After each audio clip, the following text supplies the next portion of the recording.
Hello everyone, in this video we are going to see the question number 4 of second internal test column. So question number 4 is compare iterative method with direct methods for solving system of simultaneous equation. So let's see the question number 4.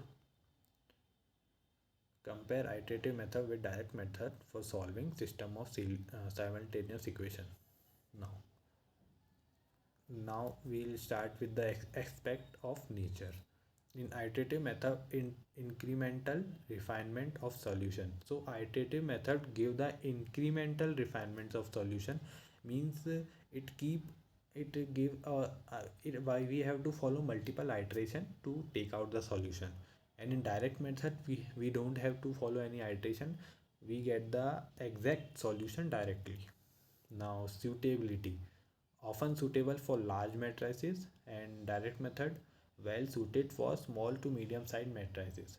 The iterative method are good for large matrices, while the direct method are well suited for the small and medium sized matrices.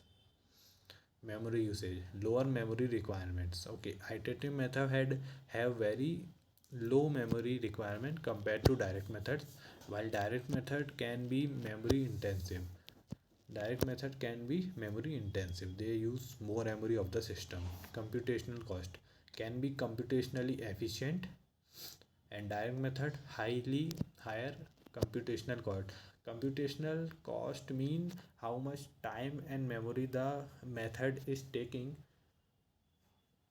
uh, to complete and give us the solution. So the direct method have high computational cost, while the iterative method have less computational cost as compared.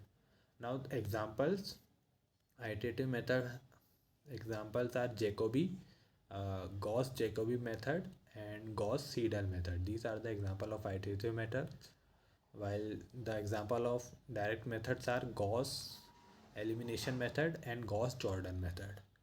So this was the comparison between iterative method and direct method. This was the fourth question, and in the next video we are going to see the last question, which is the fifth question. Thank you.